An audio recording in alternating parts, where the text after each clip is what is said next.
You've got to be driven by a desire to really tackle major, challenging, novel puzzles as we seek to solve this challenge of defossilizing the industry. Welcome to Leaders on a Mission. I'm your host, Simon Leach, and today I'm thrilled to be speaking with Philippe Lacamp, CEO of SkyNRG, a company leading the charge really in sustainable aviation fuels. So Philippe, is at the forefront of transforming the aviation industry's approach to sustainability with a mission to make flying more eco-friendly. And we're really looking forward to this conversation. We're going to explore Philippe's journey into the world of sustainable aviation and SkyNRG's role in shaping the SAF market and the challenges and opportunities the industry faces as it aims for a greener future. And Philippe, I'm delighted to welcome you on the show. I know it's been a few months coming. You're a very busy man, so thanks for your time today. Thank you, Simon. It's great to be with you. Thank you. And tell me, what sparked, maybe we'll just start, with the sustainable aviation fuels. What really sparked your personal interest in this space? Yeah, it's a good question. Where do these things come from? I mean, at the time, I was working for a 200-year-old family business that always thinks long term. To the point where actually their first environmental policy was issued in the 1980s. So there was a sort of intuitive understanding about the impact on the environment and on society generally. And the conglomerate wanted to reduce its overall footprint. And so we started looking at where the major impacts were. And the conglomerate had a major aviation arm and a major marine vertical. So we started looking, of course, at alternative fuels. That's when I became aware of the pioneering work that was being done by SkyNRG at the time. And they were really starting to try and educate the market, create demand for SAF. And at that time, Boeing was actually a big supplier to the airline that I worked for. And I was based in the Pacific Northwest. So I got a chance to see their groundbreaking work as well. Obviously, certifying, developing fuels. So I knew an alternative fuel option was possible. And it became evident that we needed to accelerate that as much as we possibly could. So I'm delighted actually that Boeing had become an important partner for SkyNRG as they continue their leadership in the SAF industry. Got it. So what kind of year was this? The early 2000s. Right. Okay. Wow. Okay. It's a little bit early for some people really to understand perhaps the full implications at that time. Got it. Yeah. At the time, though, because we had the biofuels kind of, there was a lot of interest in broad biofuels at that time, right? And, was there always a focus that could really apply to the airline industry at that time, or? Yeah, I mean, those in the leadership positions, there was a number of airlines who'll be very familiar to you and your listeners who have been at the forefront of sustainable aviation fuel. In fact, there was a Sustainable Aviation Fuel Users Group, which was the sort of leadership position being taken in that sort of the early 2000s, 2010s. And that's where, SkyNRG was playing such an important role in really helping airlines. They were actually handling at one point, I think 95% of all SAF that was produced, because there was obviously very small amounts at that time. But really to help the industry understand, what was this sustainable fuel? How could it be sustainable? Was it going to be okay at 40,000 feet? Was it going to freeze? Was it going to cause problems? So really trying to educate the market on a very, very basic level at that point, which of course is why it was so valuable to the industry that Boeing was heavily involved at that point. Yeah, absolutely. So I've read loads of stuff over the last couple of years about, as climate change is much more, I suppose, in the news, just about aviation's kind of role, with emissions actually. And can you give us some context in terms of the challenges, I suppose, the aviation industry kind of faces when it comes to decarbonization and maybe what the footprint is? Yeah, certainly. And perhaps, I should start by pointing out that KLM are a founding shareholder of SkyNRG. So again, sort of from the leadership position of understanding what the implications were around fuel and fuel emissions footprints, I think, we've been very fortunate that they've been there from the start. Aviation's created unprecedented global connectivity, right? People, cultures, businesses. So it's a really important industry for us globally. And I think there's been an increasing awareness that while the overall percentage of aviation as a percentage of global emissions is relatively small, over time that will grow. It is the most difficult industry to abate. Liquid fuel and the energy concentration that comes with that obviously is essential for flying, and there really aren't at this stage technological alternatives for that. So it's really critical that we build up the capabilities of aviation to reduce those emissions through alternative fuels. And what kind of emissions is it responsible for as an industry, do you think?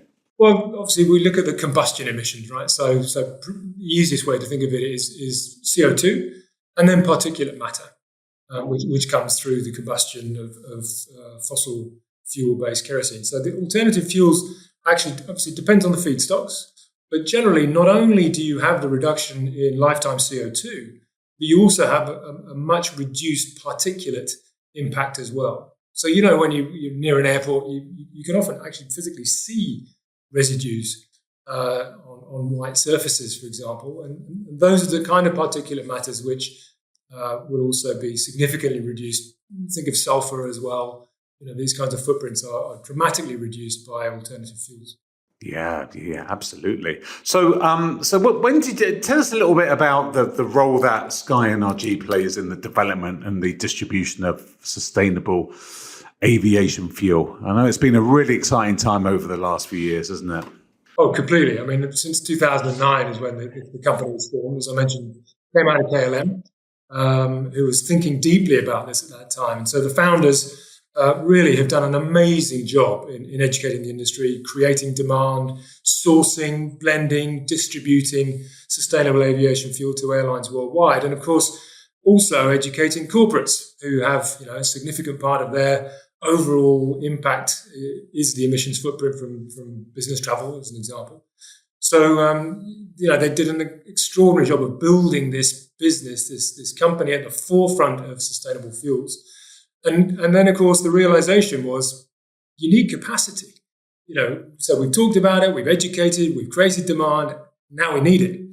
And of course, the challenge there is how do you build out the capacity? So very quickly, the company decided, right, we need to get on, we need to be using ideally the most technologically mature processes available, because as a small company, relatively unknown, how do you get a project that's financeable? You've got to de-risk it as much as you possibly can. And so building out our own dedicated SAF production plants then became the mission. So we use all of that knowledge that we've created through the commercial side of the company. We've got tremendous R&D where we've looked at technologies, we've looked at feedstocks, we've looked at the jurisdictions. We do those feasibility studies, and that is what has really created such a reputation for SkyNRG as being at the forefront and being a trusted partner in terms of determining feasibility studies. How do you develop this capacity? And obviously through the commercial side of the company, we take that knowledge, we help educate, we help source and blend and provide and distribute to make sure that both airlines and corporates are able significantly to reduce their overall footprint in time. Amazing. Maybe just for the audience, just explain the difference between, what is sustainable aviation fuel from I suppose, the difference between that and normal aviation fuels, as it were. Sure. So it's basically what you make it from. The end product is the same. So the beauty of sustainable aviation fuel is that it's what we call a drop-in fuel. So this is something that has all the same chemical characteristics as fossil jet fuel, but it starts from a different base.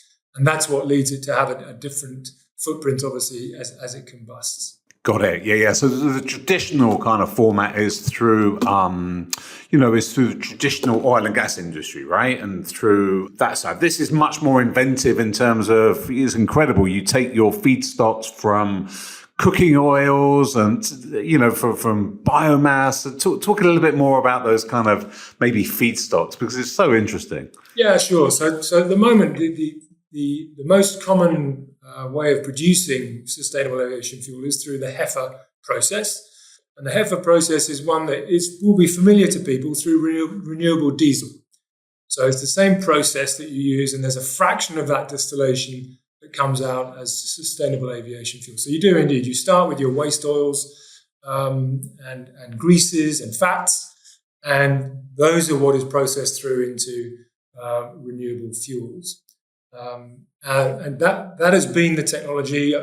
It's quite a mature technology now. So as it comes to maximizing SAF, SkyNRG is a pioneer in that regard. So we're working with our partners Topsoe and Technip, and we're building out a process that maximizes the production of sustainable aviation fuel rather than renewable diesel.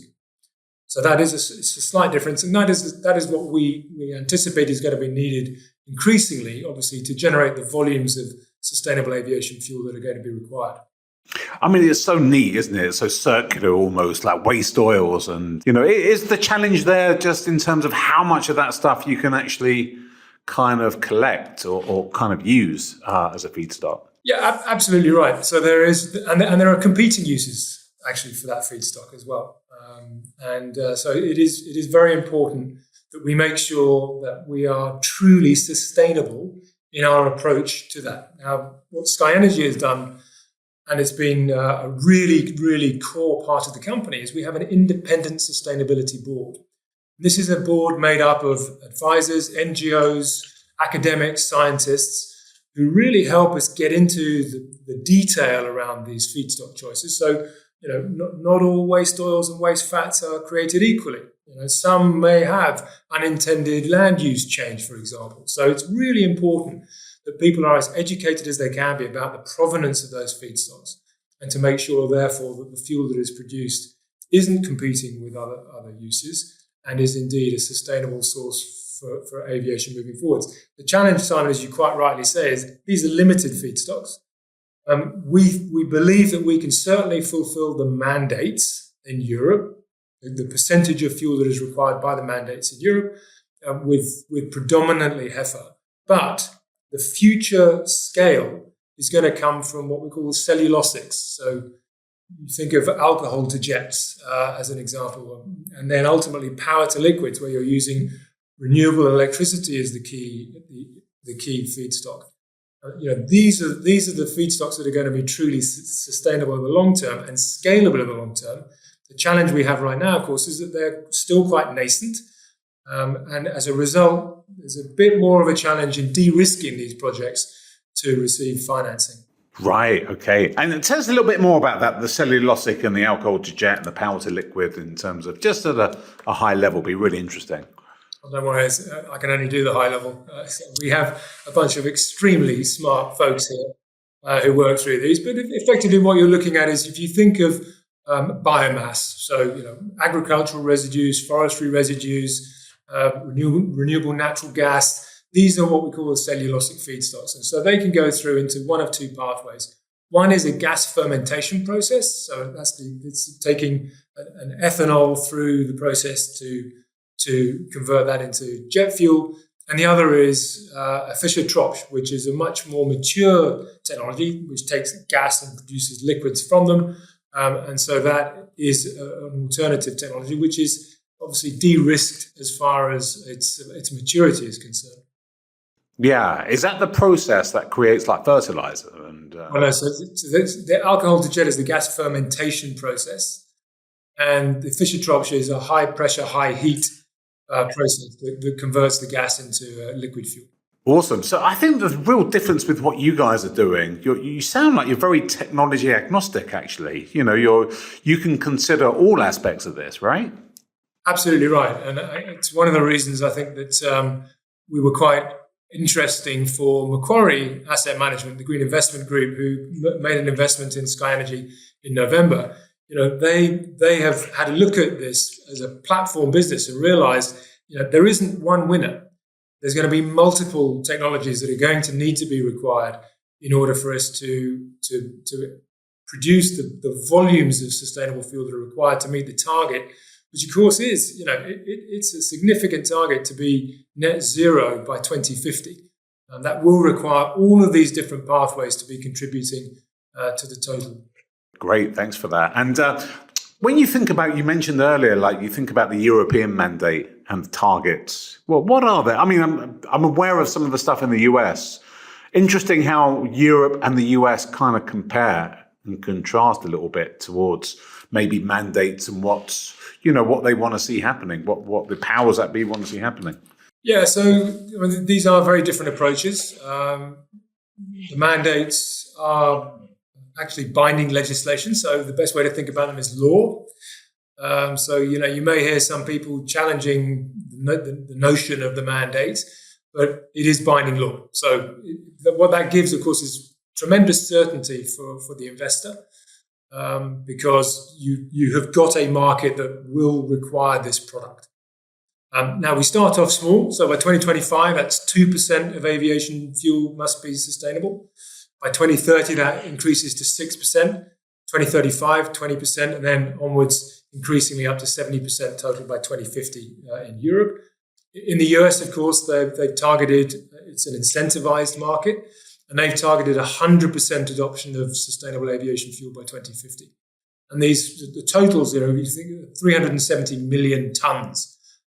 Which is an enormously significant number, and will require obviously a lot of scale in the market to be reached. Absolutely, that 370 million tons, is that a global orientation? So that's the global target for aviation. That's the forecast figure. Is it? And perhaps I should just add on the mandate side. We've talked about the feedstocks and the processes a little bit. But there is a sub-mandate for what we call the synthetic fuels, so the e-fuels, which people may be familiar with. And that's predominantly the renewable electricity through an electrolyzer, producing green hydrogen to combine with biogenic CO2. And there is a sub-mandate for that. It starts very, very small. These are complex, challenging, expensive processes. But it's 0.7% of SAF must be synthetic by 2030. And that starts to increase. 2035 is 5%, and every 5 years then adds another 5%. So there's a recognition that it's difficult and it's challenging. There's also a recognition that you need to have a mandate to create that market. Okay, very interesting. And you've got some projects in that space, have you, on the kind of the synthetic marketplace? Yeah, so we've got 3 projects currently on the go in relatively advanced stages. The first in the Netherlands is our Heifer facility, which is using the waste oils processes with some pre-treatment as part of that process. We've got a cellulosic pathway in the United States, so that's using renewable natural gas as the feedstock. And there are, as I mentioned, there are the 2 alternative ways. There's the gas fermentation process, and there's the Fischer-Tropsch process. And then we have in the Nordics, renewable electricity, so power to liquids is the terminology that people may be familiar with. And that is producing our synthetic kerosene. Yeah, that's awesome. So, just a couple of things you mentioned there in the US about incentivization.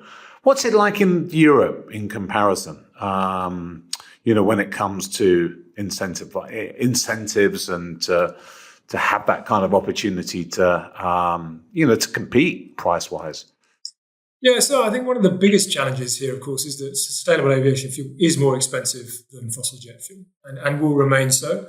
There will be an element of economies of scale that obviously allow for a maturing of technology, which will help reduce the capex required to build these facilities. But ultimately, the cost is derived from the feedstock, of course. And so that really is the key driver. And we don't see a significant reduction in the feedstock prices.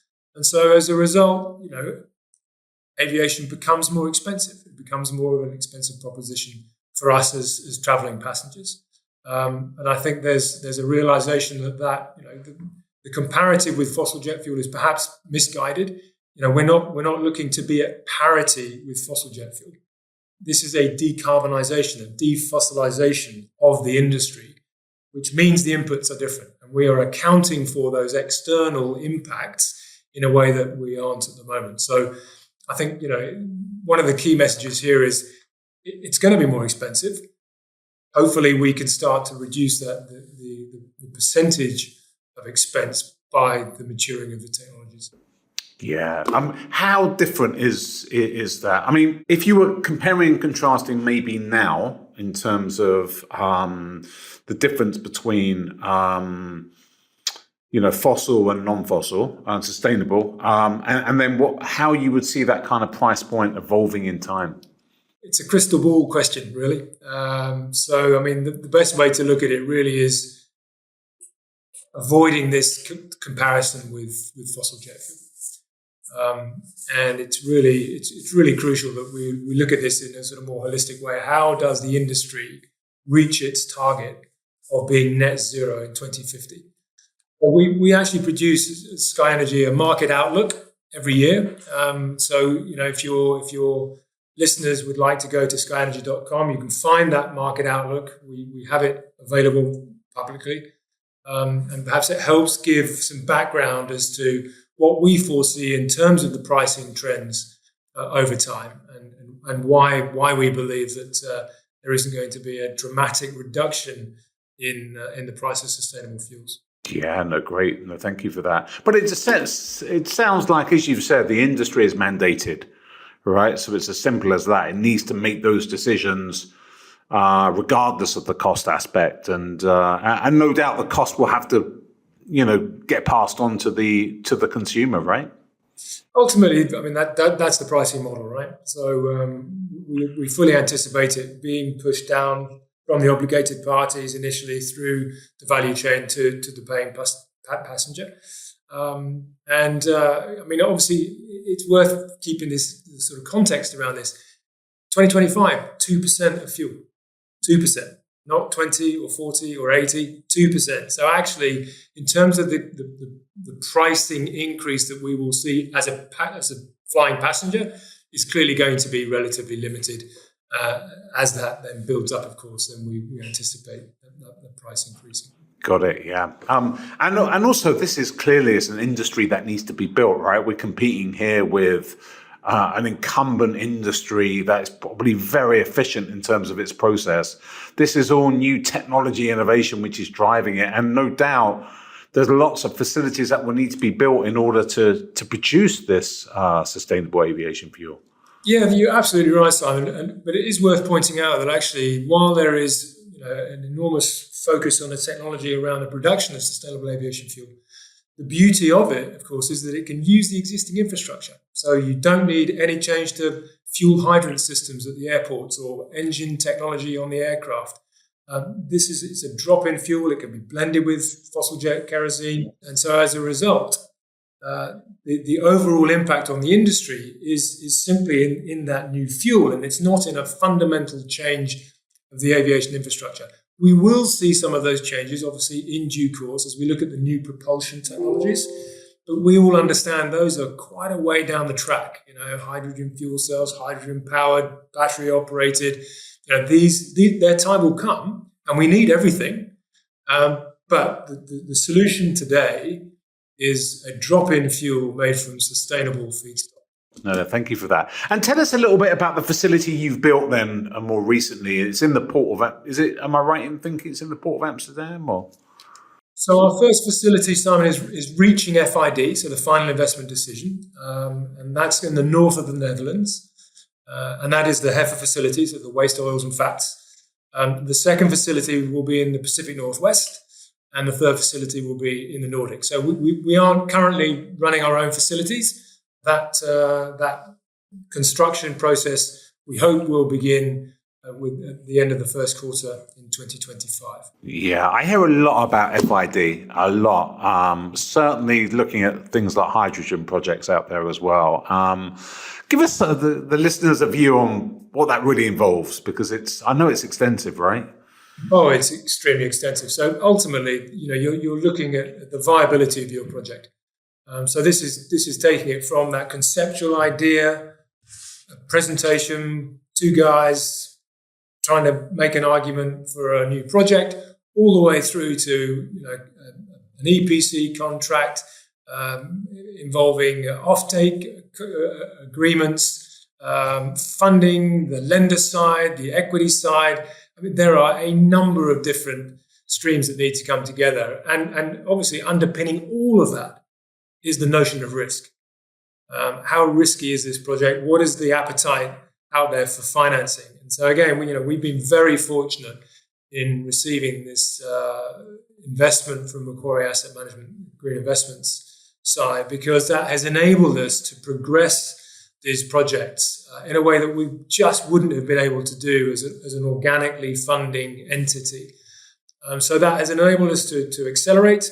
It allows us to look at the development expenses of our future projects as well. And for SkyNRG, the principle is to have a sequential pipeline, building off this platform business, so that we can indeed, as you quite rightly said, we can harness the value of being agnostic around our technology choices to make the right choice in the right place with the right technology and the right feedstocks. Yeah, amazing. I suppose your background as a chief risk officer as well, that this must come very, very useful when I suppose understanding the real viability, the long term around this, and convincing an investor like Macquarie to really, to invest into a newly kind of building industry, really, right? Yeah, correct. Absolutely spot on. I mean, it is a new sector. It's a nascent sector. And the challenge for a lot of people is they see renewable energy and think, well, how difficult can it be? We know wind farms, we know solar arrays. Surely a sustainable refinery, a renewable refinery is as simple as a refinery, which of course it isn't. And as we look and we learn as we go through this process, I mean, we were very encouraged in the market outlook that we saw a very significant change in 2024 with the number of projects that are being announced. Now, we know that is a tough journey, but the fact that we're seeing an increasing number points to the fact that there is greater adoption. We know there's a greater appetite to take on these risks now. There is capital available. So with the right technology, the right feedstocks, the right advice, the right financial partners, we do have confidence that we're going to see this industry really start to grow. Yeah, it's fantastic. I mean, it really seems to me this is like an industry that has come together and collaboratively to define what their goals should be, right? Is that what happened before it became law, as it were? I got the sense everyone is round the table, talking together, working as an industry to help. Well, yeah, it's very well observed. It's exactly right. I mean, this is there are a number of different interrelated partnerships in the aviation vertical, and indeed, I mean, you think about it from the OEMs, the manufacturers, the operators, the airports, the fuel suppliers, the handling equipment. I mean, all of these needed to come together, and then of course on top of that, you've got all the regulatory oversight. I mean, it's a highly regulated business. Aviation for very good reasons, and so you've got that extra level of scrutiny as well, which means ultimately, of course, that we are producing an absolutely top class product as we look at the various processes around sustainable aviation fuel. Yeah, absolutely. And in order, when you look at, because there are a number of early stage companies which are coming to market to try and solve problems in this space. Are you collaborative with the other firms in this space as well? Is there room for how many companies to come to market and actually offer a solution in this space? So partnerships are absolutely critical.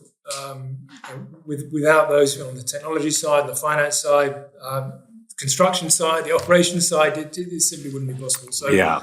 So you're absolutely right. It brings together all of these various partners to create a viable business. Yeah. What do you think the biggest challenge is? The single biggest challenge from where we are now to where the industry needs to get to? Scale. Scale is going to be the question. And of course, when I say scale, that means access to feedstock. It means the right policies in place. It means access to the right capital. It means a market that is willing to purchase. So yes, I think the scale up of this nascent industry is going to be it's going to be a challenge. Now, I say it's going to be a challenge. It's an amazing journey as well. And we certainly find as we're in the market recruiting, incredibly talented people to come and work at SkyNRG, and we're seeing this across this sector now. You've got to be driven by a desire to really tackle major, challenging, novel puzzles as we seek to solve this challenge of defossilizing the industry. Yeah, without doubt. And without doubt, I would imagine the people joining you and what you guys are doing, it's like trailblazing, isn't it, really? It's like doing something that hasn't necessarily been done, before, right? And I know there's lots of challenge with that, but that's I think that's probably the attractive aspect here. It is. I mean, we need people who are up for a challenge, believe in finding solutions to big problems. We need that can-do spirit.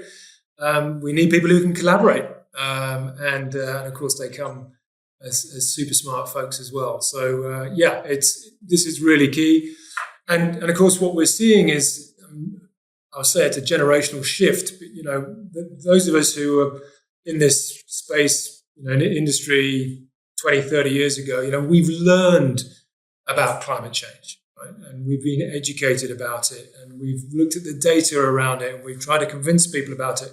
The younger generation is much more intuitively in tune with what climate change is and what the impacts are, and the imperative that we solve these what seem to be insurmountable challenges. They have to be solved, and so we're finding people of all levels of experience and knowledge really wanting to come together now and find these solutions to decarbonize this incredibly important sector.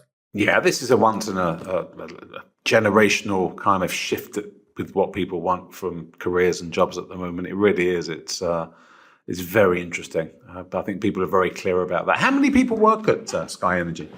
So we're at 70 people now, and obviously seeking to grow. I mean, that number itself will double once we have our first facility online. And then obviously our aim is to be a global SAF provider and a major provider of SAF. These are ambitious targets, but we've built a team that we feel can deliver on this. And we're very excited about our role in helping the industry meet its 2050 targets.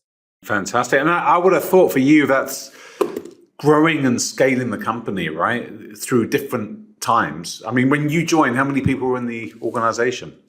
Oh, I've only been in the company 3 years. And, when I came, there were 35 people. So wow, okay. That's a doubling. So that's a doubling.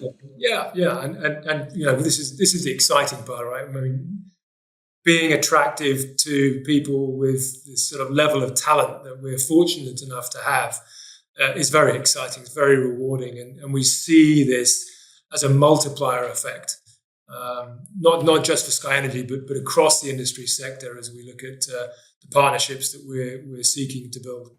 Yeah. No, I can say as well. I mean, the amount of times I'm, as a recruiter, individuals come and find me and seek me out. They want to change careers. They want to work in a sustainable industry. They want to have impact in role. These are really important kind of aspects. And no, it's great to see. Yep. And of course, this extends through into the broader ecosystem.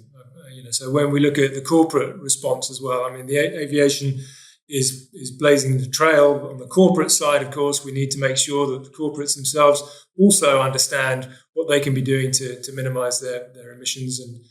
And of course, that we look at people like Microsoft, for example, we've partnered with for Project Runway. That is tackling this really challenging element of price. So the premium for sustainable aviation fuel, if that's rolled straight through to airlines, that's hard at the moment for many airlines to absorb. And so Microsoft and the coalition around this Project Runway seek to offset that by covering that premium through Scope 3 sales. So these are the non-direct combustion scopes that are required. And again, we're seeing an increasing uplift in interest and willingness to take long-term, multi-year offtake deals So, we are seeing this consortia of corporates, of airlines, flying customers really beginning to come together and tackle this difficult problem. Yeah, no, awesome. I haven't come across Project Runway. It sounds like a really important kind of initiative. Yeah, no, great. Philippe, listen, we could chat all day about this, but I know you got to get back to running the company. And I really wanted to thank you for sharing, the inspiring kind of journey and work with SkyNRG, really, and, the journey to make aviation more sustainable. So, thanks so much and for coming on, and fascinating story. And we're rooting for you and wish you all the best. Well, thanks, Simon, and thanks for this platform. It's really important that we get the message out. So we're very grateful for your interest and your listeners' interest. And as I said, we all need to be together to solve this challenge for the industry. Fantastic. And to our listeners, thanks for tuning in to this week's Leaders on a Mission. And if you enjoyed the conversation, please don't forget to subscribe for more insights from leaders driving change across industry. So until next time.